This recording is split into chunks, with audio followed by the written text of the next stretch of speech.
Hello, co-journeyers, and Happy New Year.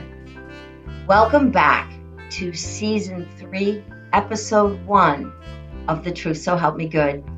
I am your host, Barbara Landry, and together we continue to explore some of the bigger questions about this journey we call life. Today I've got a really special episode for us. My special guest is my son, one of the smartest people I know. Okay, I might be biased. And one of my favorite people, Jake Landry. Welcome, Jake. Thanks for having me. I'm really excited to be on here and to talk about memoir. Well, go ahead and start. Okay. Well, to tell you a little bit about myself, I'm a teacher. I'm a special education teacher, elementary special education teacher. But when I was in college, I majored in anthropology and minored in sociology, and have always been interested in philosophy and sort of like you say these bigger things about this journey we call life. And so, in some ways, what we're going to talk about today is uh, it's funny. In some ways, it's sort of pet peeves and things, and then as I do, I've sort of taken all these sort of one of the things I was thinking about is almost like Slumdog Millionaire. When you think about that movie and you think about the main character, he's, on Who Wants to Be a Millionaire. And if you haven't seen the movie, the way it unfolds is his biography is exactly how he's able to answer the questions, right? He gets these questions and he's able to answer them because of these specific memories he has of poverty and family issues and all these sorts of things and the complexities of being very poor in India. And so for me, it's funny, we were saying before we came on, like, you know, tell the people why they should listen to you. And it's funny because I think, as we're going to talk about with memoir, all of our lives have value, even very short ones, even ones of maybe not much consequence. And so, what right do any of us have to be experts on anything or to talk on anything? That's what we're going to kind of explore today Well, we and talk actually about. gave we actually gave the podcast a name, which I'm Yeah, go ahead. sorry, I Please, no, go forgot, ahead. Go ahead. and that is memoir, meaning, and the moral obligation of fidelity. Yeah. So, can you just take a sec to explain what that means so we can create a Absolutely, context? absolutely. And so, what I'll sort of say is we are going to do some philosophy, some moral philosophy. So we're going to go into the weeds. My commitment to you and to the guests is we're going to stay in the light brush. Okay, so Thank you. we're gonna we're gonna whatever I feel I'm really getting away from the topic, I'll make sure we stay within it. But at the same time, um, I want one of the things for us to do is I think in our modern context we do tend to be very specialized in our fields, and there's nothing really wrong with that. And I can even already take a step back. One of the things we also tend to do is put value terms associated with things, right? They do this and that is good. I think our mind ultimately does those sorts of things. So for this conversation, I want to try to take away the value terms. Like when we comment on something, we're not saying whether it's good, whether it's bad. That's value. We're going to try to talk about it in sort of a more objective way. Well, And it's also judgment, uh, having exact yeah. different words, same idea, exactly. And so the idea that you might be very specialized, there's nothing wrong with that. But for this conversation, I kind of want to tell a short little story, short little memoir story, to sort of talk about this idea that everything is everything. And you hear this actually in multiple contexts, but when I first heard it, where it really impacted me was I was in an anthropology class. It was called Human Origins. It was a lecture format, so it was 2 hours and 45 minutes with my advisor, who unfortunately passed away before I graduated, John Burton, who was a really incredible anthropologist, did really incredible field work in southern Sudan, and there's sort of a whole line with that. But one of the things that really he did in that class is set up this idea that, look, when we're talking about human origins and when we talk about physical real evidence, right? We live in this data world, data, right? And it was like, look, there's only as much physical evidence that could fit in the back of a truck. Okay? And so when we're talking about how we evolved, how we developed, and specifically human consciousness, they're really, everything's conjecture. And one of the things that I think, can say is that, and hopefully we're not saying anything too controversial here, but, evolution, how we've developed from, the other species that we observed to us, even when you talk about chimpanzees, there's not a massive difference, and so the little difference that there is has created this massive thing that we call consciousness, right? And so when we start to talk about different fields and different specialties and things, I've found, and I think it's sort of a colloquialism, but there's two types of people in this world. There's people who see things as very different and distinct, and I think also there's people who sort of can see connections between things. And for this conversation, what I would challenge people or ask people to try doing, you as well, is let's try to see connections and not differences so much, right? Like, and try to see that, because I think sometimes when we go on tangents and things, it can feel like, well, we were talking about this. And I think what my refrain would be, well, we are talking about that, right? There's more connections, and that sort of thing. And so, and that's where the everything is everything, because it's all connected. Exactly. Love and it. that's where the everything is everything comes in. And so, talking about memoir, we will in a second, but what I want to start. Can we define, before we go there? Oh, please, yeah, do this, because I want to hear this. This is really important. So today, the most prevalent definition or concept around memoir is a book that people write about reflections of their life experience. And it's usually distinguished from an autobiography, which is more a chronology. This happened, this happened, this happened. So it made me curious to look up, well, what is the origins of the word memoir?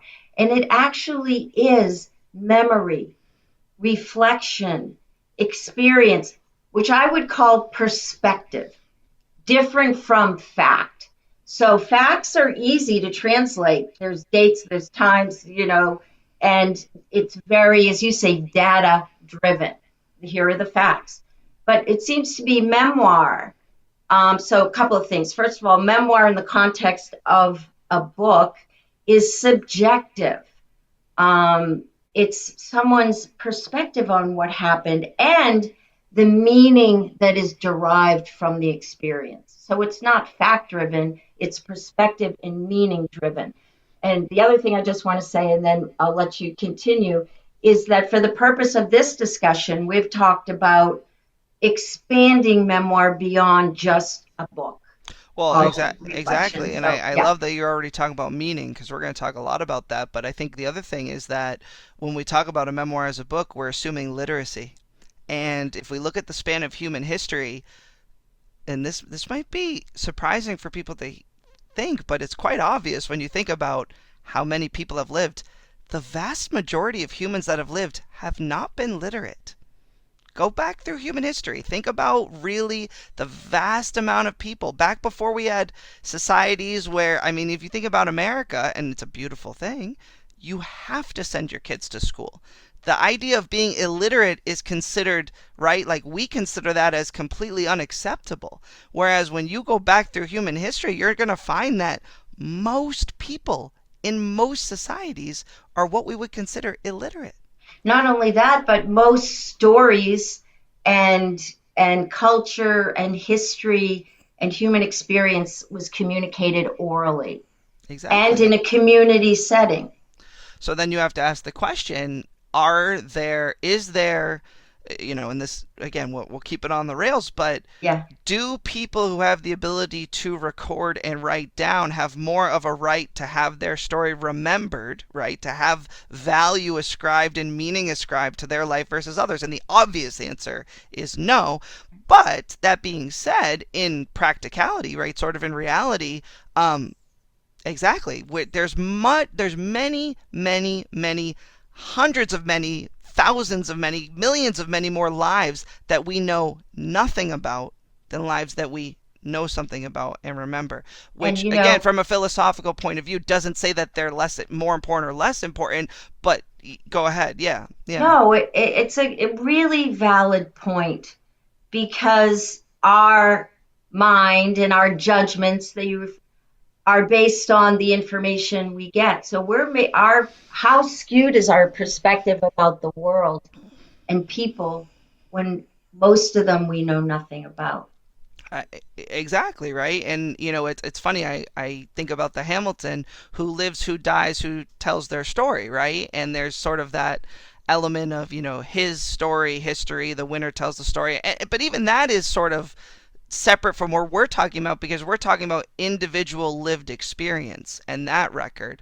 And exactly, and you can already we're already in the light brush, so we could go in so many different directions. The only thing that I would say, as I'm just looking at our definition of memoir, one of the examples that I thought of, if people need another grounding example, is think about a young child who unfortunately has some sort of condition or disease where they're not going to live past the age of 7 or 8 years old. You're not going to reach a level of literacy where they will be able to record their life. But actually, this example, as we talk about fiction and metaphor and things like that, imagine if you gave that child every day, because we've both been in hospice situations, so we can imagine what that looks like. And imagine if, as a sort of meditation, you started your day and you gave them crayons, markers, whatever it is, you gave them a piece of paper and you had them draw how you're feeling today, or just, or no prompt, and you just sort of let them go, and then you collected those pictures and you put them together. Have you not created memoir in doing that, right? And also, you think about, another just example, as you go back to like the Unca Bunca cavemen doing the cave paintings. Who's that for? Right? When we think about that, because for us it has great consequence, and I'll sort of circle back to this.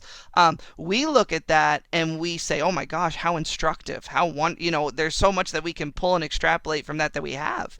But that's not why they do it, right? Or they couldn't conceive of, just like when you even think about our forefathers conceiving of our modern society. Now go back to people living in caves conceiving of, any of this. Obviously, that wouldn't happen. So even at that early stage, though, and we're about to move into this, humans are meaning beings. We make meaning, and we do it sort of regardless of the context. We just do it. That's what we do. So yeah. Do you want to say something, or do you want me to No, sort of I'm keep going? just, Okay, I okay. love this. So I yeah, no, want to say that. it's very interesting. It's very interesting, and so one of the people that I really have always been drawn to is Albert Camus. So Albert Camus was a French writer, an existentialist. He won the Nobel Prize for Literature in 1957. And I think the existentialists get a little bit of a bad rap at times, because I think sometimes think that, oh yeah, life is meaningless. That's, oh, But Camus was not a life is meaningless guy. He actually, his philosophy was much more, well, I'll share it with you. So one of the terms that he coined, that's sort of a philosophical concept, is the concept of absurdity, which could be defined as the tension between the human need for meaning that we just discussed and a universe that offers no answers. So I want you to sort of see the picture of, you're on your knees looking up at the sky saying, oh God, why? And I'm sure for, Wow. I And know, yeah, go ahead, please. no, and that's true. But, It's well, true what's true is that that, there is this disconnect between the questions or the longing and any resolution. right? I mean, you yell and it doesn't say anything back. Now, of course, someone might come back, well, no, but then the clouds open up and a ray of light came and I found the answer. But that is, again, your Perspective. own, well, not even your perspective. That is your natural inclination to make meaning. The universe isn't saying anything. You are doing it, which is not a bad thing. And that's the thing, is I know, sort of as a tangent here, which I think that, because I know this gets into the religiosity and stuff like that, but I do think an interesting idea here that's worth sort of playing around with just for a second is afterlife. Because I think afterlife actually can complicate all of this in that here's the example I thought of this morning, right? If you have a summer, right? And you're going to Canopy Lake Park, that we're from New Hampshire. So let's say Six Flags. You're going to Disney World and you're going once. You have to make the most of that trip. If it's a rainy day, if it's a cloudy day, like you have to make the most. You have to make the most meaning of that day because that's all you get.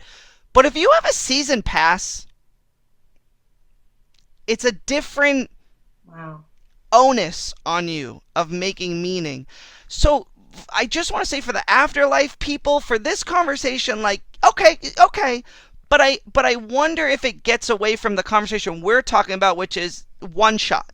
Okay, this is our one time at the trip, and we got to make meaning of that time. Okay, and what Camus would call that is revolt. We have to revolt against meaninglessness and or this silent universe because meaning has to be asserted, not discovered, right? And I think that's an interesting thing because yeah, I know, yeah, chew on that one for a second, right? Because you think about it, right? And it's funny because you might, and again, this is just sort of my own experience. So if I say you might, that probably means I've done it. But you might hear people or families or something make traditions, right? We invent traditions or we make rituals. And on that first one, it might be like, oh, God, this is so corny, whatever it is. By the seventh, 10th, by the time we've handed it down to a generation, we've created ritual, which is, again, another anthropological term. And there's actually a lot of value to that. There's like, even though we might look as, oh my gosh, that's so, yeah, they go and do this thing, it's stupid, whatever, but actually it's the most fundamental human thing that we do, and it also acknowledges the fact that we have to fight for that. And by the way, if you think we've gone away from memoir, the I'll give you the line we're going to get to in 10 minutes. Memoir is that ultimate fight. That's our ultimate tool of making meaning. Okay, exactly. Yeah, right. Because when you do memoir, you say this. I almost just swore. This matters. Yeah. This matters, and it's worth recording. And it might even, and again, going back to the Unca Bunca caveman, we nowadays are even going to think because we're have a little bit more experience, I guess you could say, although less experience. So that's a paradox right there. But this might have value down the road. Well, I or just to want others. to say, yeah, go please. Because this whole podcast was inspired by my writing my own memoir, and I just want to insert here that for me personally, this is what's true about the writing of my memoir. It's more than just my story. This is what happened to me. It's my opportunity to make meaning of these events, some of which were extremely challenging, not only for myself, but for the benefit, hopefully, please, of others. Absolutely. Absolutely. And again, you're not, and here's the good news, bad news. You're not doing anything special or unique in that. You're doing the most fundamentally human thing that and when we say, what sets us apart from animals? That.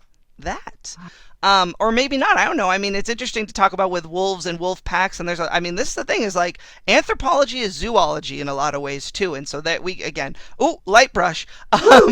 So the myth of Sisyphus is something that Camus talks about. And so I just want to talk about this because I think it's interesting, even though I think we've sort of made the point, but I think it's good. This is a three-dimensional topic, so I think making it in different ways isn't a bad thing. But he's, if you don't know the myth of Sisyphus, I think he's condemned to, rolling this boulder up a hill. At the end of the day, it rolls down. And Camus sort of says that's absurdity. That's this meaning. That's our lives as we get into it. It's like, if you whatever you're, even as a special education teacher, it's like, what does this matter? Those questions happen for no matter what role you do. I don't even want to start naming jobs because then it starts getting all these sorts of things. But this is, I believe, a universal. Again, yes. So when that starts to happen, right? That is the metaphor of absurdity, right? And Camus says we have to imagine Sisyphus smiling, right? And that's the revolt, right? And finding value and meaning. And just really quickly, I'll just add in here. Clifford Geertz is an anthropologist, and he was known as sort of the anthropologist who was like the greatest writer of anthropologists. And he has this one text called The Interpretation of Culture, where he talks about how humans are, again, meaning beings who spin these webs of meaning. So I feel like if we didn't talk about Clifford Geertz here, I would be remiss because he's part of this thinking for me as well. And so this is actually new from me. Now let's imagine Sisyphus. He's smiling, and maybe after a few days he pushes up, comes down, pushes up, comes down. He's smiling and he's seeing the value, but now he's also thinking, I'm going to pick up a stone and I'm going to chip into this boulder some of the things that I'm learning and thinking about. And that's where memoir comes in, right? And it's the very logical next step. Like when I say that, it might be profound, but it's also like so logical, right? I mean, I take chess lessons right now, and my Darko, my teacher, no philosophy, just what makes sense, just do what's on the board. And so we're not doing any crazy, massive philosophical jump to say, if we have this profound, and again, if we talk about a utopia society where we take away all of our issues, meaning will still be there. That is the ultimate enemy of humanity, is the struggle to make meaning of our existence and our lives. Okay? We have a lot of things that distract us now where that we can derive meaning from, like, civil rights, these social justice, whatever it is, these things. That's great. But even if we fix all that, this will always remain. So this is like, this is the big thing, right? And so I think memoir in a lot of ways is, and community and other things, but we're talking about memoir, it is that thing that we use to fight against that. Okay? And so not only do we need to imagine Sisyphus smiling, we need to imagine Sisyphus smiling and finding a way to record what he's learned, because that also gives more meaning to his experience and his existence, even though no one may ever see it. Right. And we could go into the weeds deep on that. There's some interesting ideas about, because we're going to move into fiction and science fiction and fantasy in a second. But there are some ideas about recording and how long record can live for, right? And so, those are very big questions, can be stressful questions, but it doesn't take away the value, I think, for us personally and for humanity in general to record and to do these things. So yeah, I'll throw it to you. Do you have anything on that, or yeah? Well, no, I think it's brilliant, and I love the parallels that you're making, and that everything is everything. So let me. So why does this matter to me? Where does this come from? Right? Yes. Like why? Where? So I want to start tying in fiction, because there's fiction, there's nonfiction, and memoir is always in the nonfiction column. Which is funny because it's more I mean, so right? So tell us about that. Yeah. And so, you may remember I went to Sauhegan High School. One of the cool things, I mean, if you've never heard of Sauhegan High School, which probably the majority of people who didn't grow up around us do, but maybe some people in education have, because actually there was some early literature that came out about Sauhegan and their model of teaching that they do some really amazing things. When you become a senior, you do a senior project, and it's a year-long project. It's quite extensive, and my essential question, my big thing, because I mean, you're a senior in high school, what the heck do you know then? Like, how are you at all ready to ask these big questions? I mean, I'm 35. I don't even know if I know that much right now, right? Type of thing.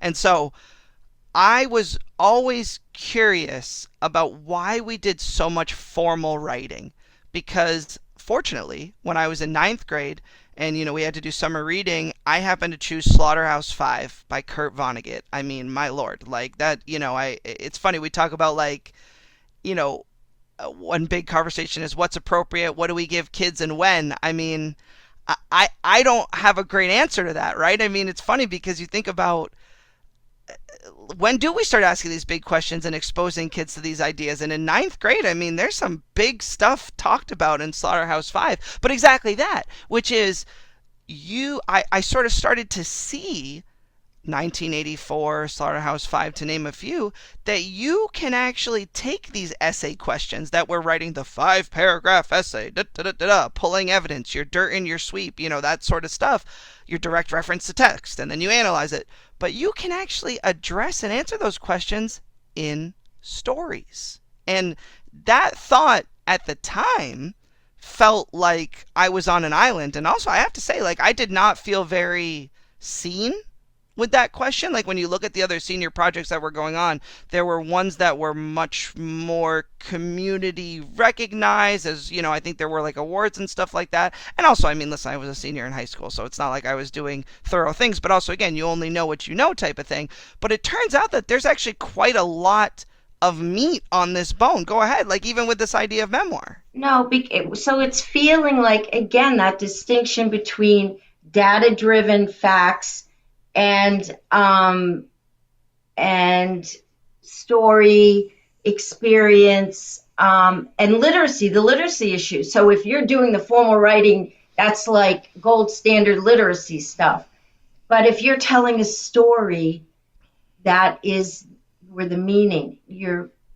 Yeah. No, So is that a absolutely. parallel? Is that a No, no, connection? it is. And so, I think it's funny because then you start to, grow and you see that actually this is a question that's been asked a lot. And so, and famous science fiction author Ursula K. Le Guin, she has a book called The Left Hand of Darkness, which is a very interesting sci-fi story. It's actually sort of more of an ethnography. It's an anthropological text. It's, again, not real, but Genli I is a essentially a space anthropologist, and he goes to a planet and sort of interacts with the people there, and it's just very interesting. And so she has an introduction because this is in the 60s. So at that time, at least the way she describes it, is science fiction was seen as extrapolative, right? So this idea of like what's coming next.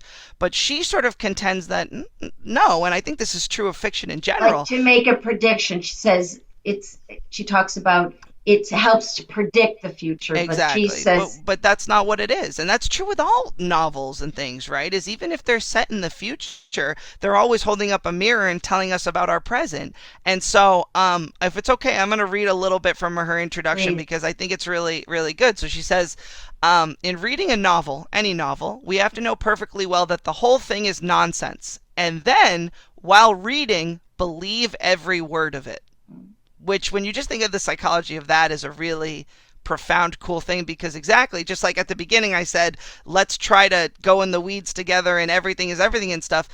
A novel is an invitation to say, all this is from someone's head, dude.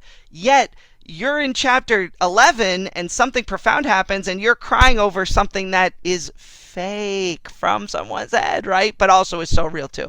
Finally, when we're done with it, we may find it, if it's a good novel, that we're a bit different from what we were before we read it, that we have been changed a little, as if by having met a new face, crossed a street we never crossed before. But it's very hard to say just what we learned or how we changed. And then, sort of later, she says, if I could have said it non metaphorically, I would not have written all these words. So, exactly, the idea that, and this is true in our everyday language, think about when you're talking to, your companion, right? And you're complimenting them. Let's say you're complimenting your person's smile. If you start talking too specifically about their teeth, their lips, the shape of their mouth, that compliment isn't going to have the value of saying, your smile is as bright as a morning sunrise, right? That has much more value than saying, well, the shape of your teeth and, your front two teeth really are like 1 centimeter longer. Like, that's not, there's no Wow. value to that in our own language. So we know these things. I mean, that's the funny thing is I think that life is full of paradox. No, go ahead, please. Yeah. Because perhaps the metaphor is the experience of the smile, Mm, whereas the description of the smile is more the data. right. We Well, want like, the essence. We want how it changes us, without knowing how it changes us, without needing the details of the physical attributes, but just knowing that the experience of it does. yeah, and as we become more data driven and all those things, I think sometimes we lose the value of that sort of Yes.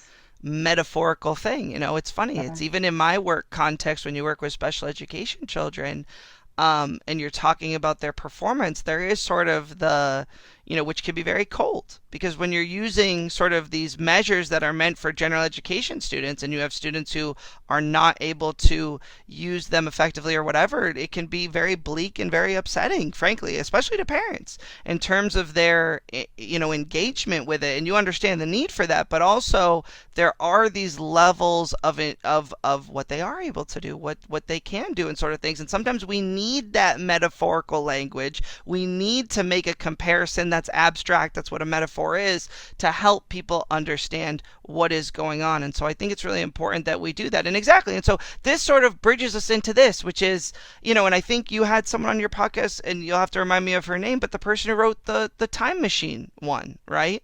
Her name was Amy Wineland. When we, even do a memoir, and when we paint the picture, we're not doing the I woke up at 6:01, I brushed my teeth. Like, no one wants to, there's not as much value to that. Like when Sisyphus is putting what he learns into that boulder, he's not talking about each specific inch of the pushing. Right. It describes the action, but doesn't extrapolate the meaning from the experience of the action. Which gets us to, because remember, hold on, let me scroll up here, right? We're memoir, meaning, and the moral obligation of fidelity. So we've done memoir, we've done meaning. Now let's get into the moral obligation of fidelity, which I think we've established that we make our meaning beings, that's important, that there's a need for that.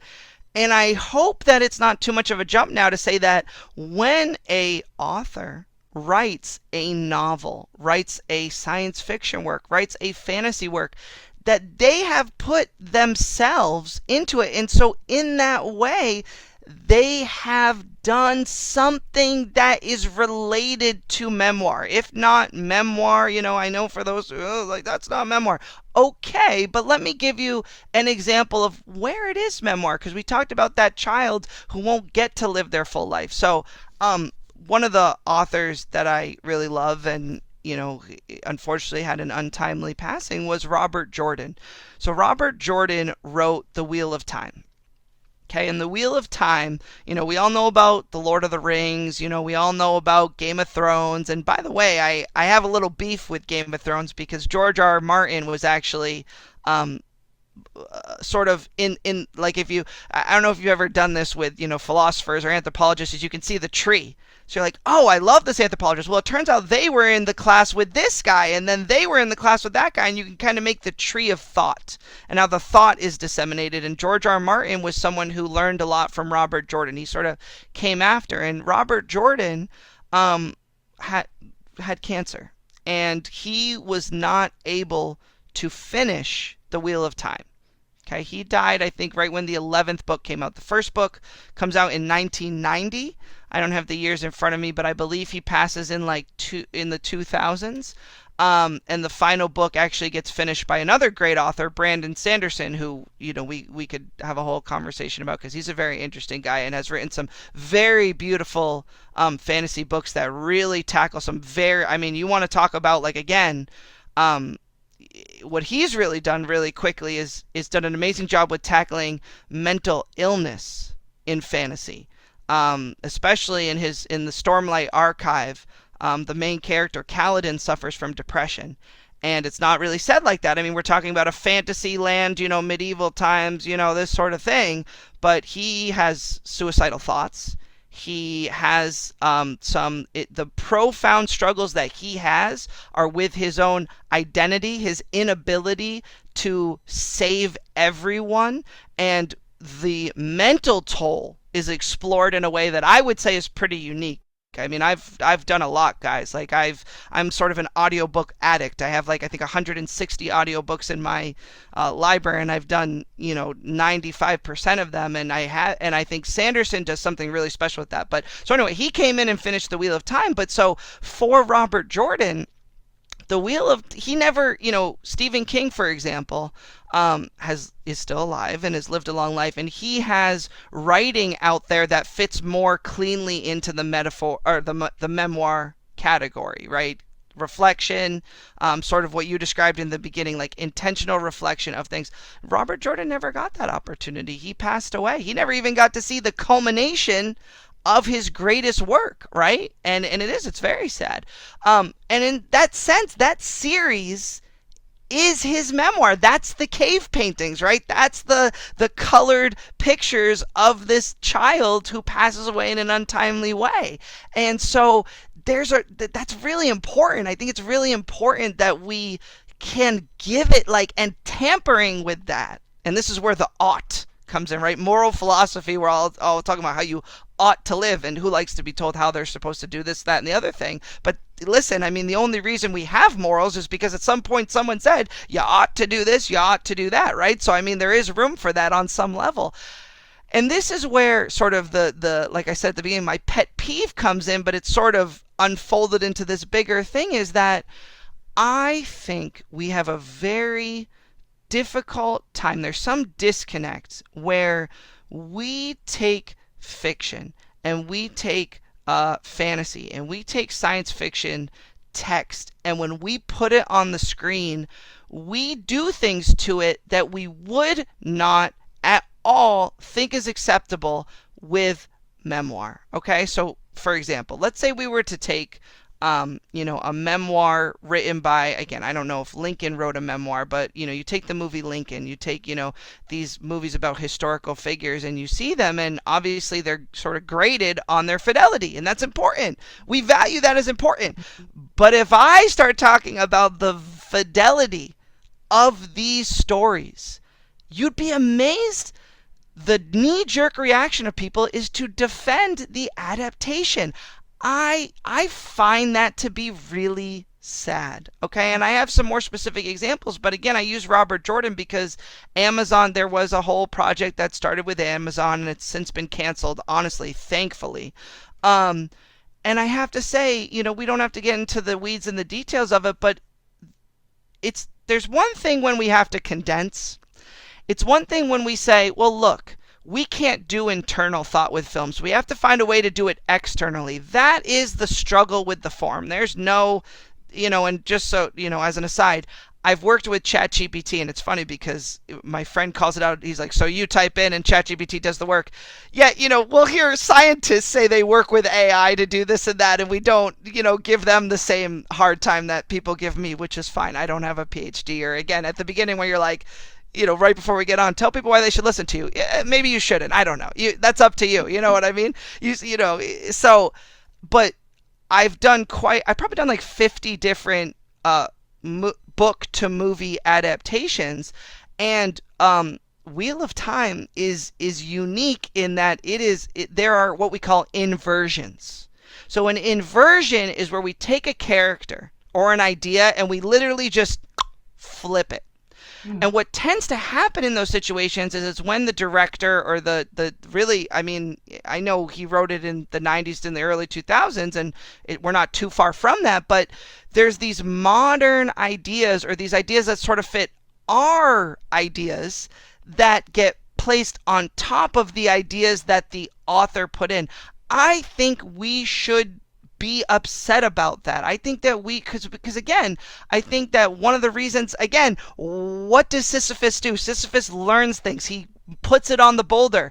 We read it 1,000 years removed and we say, wow, this is a completely different context that actually enriches my context because now, as you said, I have a different perspective. So when we take a fiction piece and we change that context to fit our context, we actually take away the opportunity of learning, and we take that meaning and that perspective and again, listen, and if there's problematic scenes, I mean, there's some scenes that like absolutely take them out. Especially, I recently got into It by Stephen King. There's this scene in the sewers. I won't talk about it, but if you know the book, you know what I'm talking about. But when we have something in a different context that can be instructive, I say we ought to work to figure out how we can keep that as well as fidelitous as possible. Okay? And if I can just give one other example, which actually has the lowest score, and it's sort of the birth of this whole thing, is recently Frankenstein was re-released on Netflix. And it's funny now because it's a meme on social media, like, of people getting upset when people say it wasn't good.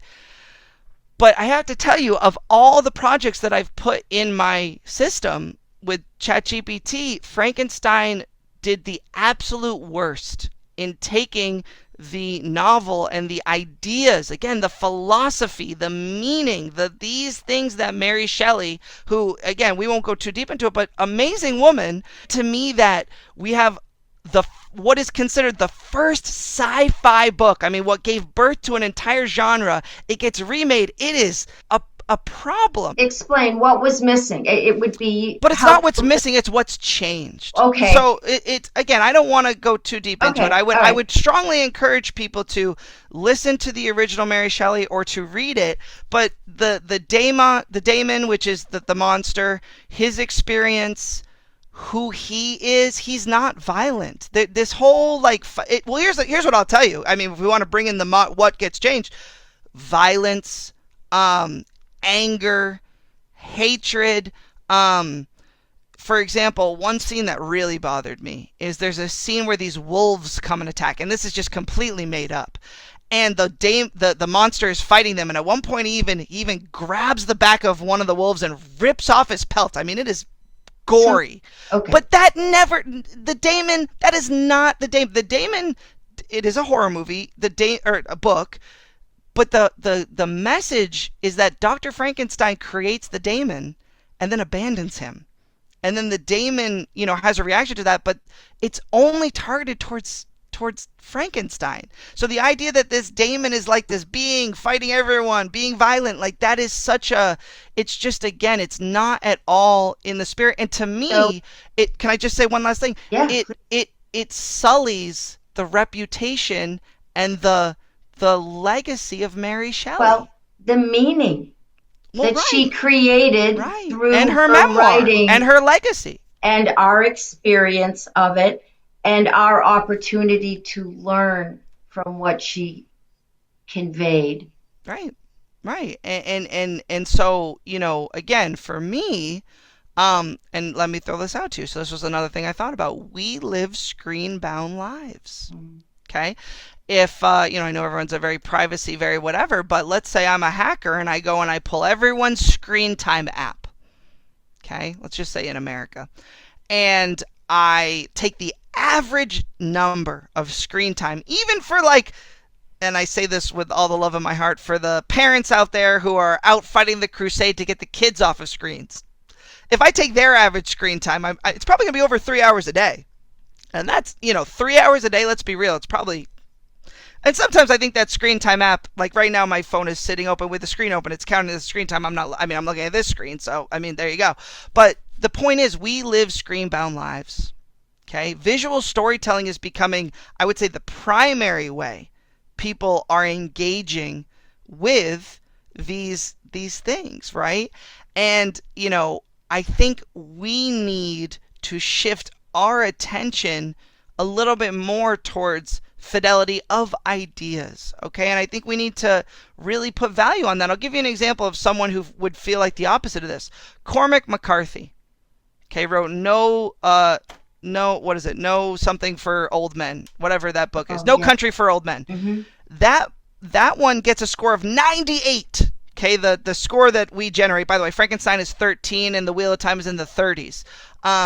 The Shining, by the way, is very low too. I'm sorry, what score is that? So my fidelity score that I work on with ChatGPT, we generate a score out of 100. There's a bunch of criteria. Again, no one wants to hear about all this, but but essentially, when it gets stamped with that score, No Country for Old Men gets like a 97. So Cormac McCarthy, it shows that it can be done. Right. You look at The Godfather. Okay, The Godfather, actually, if you go, and I haven't read the book, but I've looked at it and sort of some of these stuff I do the research on it without actually reading the text. there's actually a lot of stuff that's condensed, taken out, changed, and moved, but it's done so that the true elements of the story can rise to the top. So I'm not saying do it like the book. I understand that there's challenges, but we have to think about these things. Okay, we have to be thoughtful about these things because it matters, and it Right. matters because I think every human life matters, and I think in that regard, every the things that they learn and the lessons that they share should be represented within the context and with the meaning that they meant to put across, right? I mean, like the idea that someone writes a story, but we're gonna take the cool parts, but all this stuff about the moral philosophy and da da da da, which to me is like what matters more than anything. Like that should make people angry, and I think the reason I'm here and why I'm excited to talk about it is because people don't seem to give a crap about it. And so let me give this. Brad Stevens, coach of the Celtics, gave this quote, which I just think is like, when we understand the consequences of not doing the little things, we realize there are no little Right. things. Okay. And I think that's like the message here is that this might feel like a small thing. This might feel like, yeah, oh, this guy is just going off. But in the context of all the things we've talked about today, I hope that as we're talking about this now, it's like, oh man, he's actually like this actually, yeah, like with everything you've said before, this probably does matter a little bit, at least enough to have us, I think again, be critical consumers, Mhm. and want to go to the source material. I think I know we're becoming less book oriented and our attention spans are getting shorter and whatever it is, but I'll also throw out a special education thing. When I was first living back at home after college and was a paraprofessional, one of the first things that I learned in special education is like, oh my God, I just spent all of my education feeling like I'm the problem. I'm not good enough. Like da da da da da da da. And what I immediately learned in special ed is, oh, we're going to modify curriculum. We're going to meet the student where they are and empower them and take away the ideas that tell them that they're not good enough or da da da da da da da, because we understand that they have a certain learning profile. Unfortunately, I think a lot of the times the feedbacks that our students get, and this is why people don't want to continue learning outside of school, I would say the vast majority, is because they are not being met where they are, and the message is that's your fault. Okay, that's your fault. And so if you have trouble picking up a book and reading, brother, me too. Okay, but I've found that audiobooks really help me out. Some people find that Mhm. graphic novels are really helpful for them. I think we need to really do more work as a society taking down some of these preconceived notions of the right way to consume material or the right Mhm. way. Because it's the same person who would say, oh, graphic novels are terrible, would say, I thought Frankenstein was great. And I sit here and go, oh my God, you got it all wrong. You got it all wrong. One that I've run through the system, V for Vendetta, it's a graphic novel. The movie doesn't do well with fidelity because the complexity of the graphic novel is reduced in the movie. It's still a great movie, but some of the nuances is reduced. So the people out there who are saying graphic novels, well, that's not really reading and da da da da da da da. Well, guess what? It's much better than film. And guess what? It can also be, we talk about gateway drugs. How about gateway reading? If we get people hooked on graphic novels, they're like, wow, this is really cool and complex. Then you hand them an audiobook that maybe is on the easier side. They get into that. Then you hand them one that's more complex. 5 years down the road, now they're consuming this sort of stuff. So that's the other thing is that, and now I know I'm just going, but we put timelines on learning and expectations on learning, right? We have this concept of grade level. Those things can make us very close minded in understanding individuals' needs and their engagement with those things. So that's sort of like the end of what we're talking about today. But I think that would be my message for people is like, let's honor memoir and expand it and really think about exactly like even social media. Look, I understand there's all these issues with it, but there are kids right now, young people and older people too, leaving a record of their thoughts about the world and things through comedy, through memes, and these sorts of things. And there is value to that. Even if we think it's stupid and even if it does have consequences for our brain, there's still value to that. And we need to tear down the walls and expand our thinking, not constrict it. Well, not only tear down the walls about our thinking about this, but tear down the walls between each other. And if memoir is an expression of our humanity and everything is everything, then the more we can expand our thinking about what memoir is, the more we can connect and understand that connection. And that, Absolutely. so Absolutely. I think it's Because, yeah. profound. I think it's huge. I think it's an expansion of humanity itself in the way that we perceive ourselves in connection with others, and a willingness to be unlimited in our thinking about how that is done so that we can really take in all that everybody's experience has to offer. So let me wrap it up with Sisyphus. My hope for people is that they can get to a place where they can push the boulder, smile, pick up the rock and chisel, and that however that manifests can be seen and recognized and be perceived as valuable because it is. 100%. As is every person and their rock and their boulder. They're yeah, I love Yeah. that. Wow, we put a bow on it. That's Oh exciting. my Yeah. goodness. And Yeah. I have to say to you, most importantly, and to everybody who hears and sees this, is my experience of you has been given so much more meaning and is forever changed because you're amazing.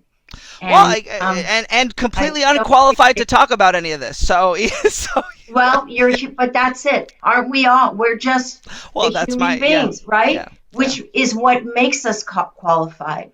So redefining what even that means. But I can't thank you enough. This has No, been thank you for the a platform. remarkable experience, and I'm No, I'm sure glad. others will think so as well. Yeah. Well, thank So you thanks for being everybody. here, Jake, Appreciate and it. thanks Yeah. for being the executive producer of the Yeah. No, it's podcast. been great. It's been great. All right, All right. take care.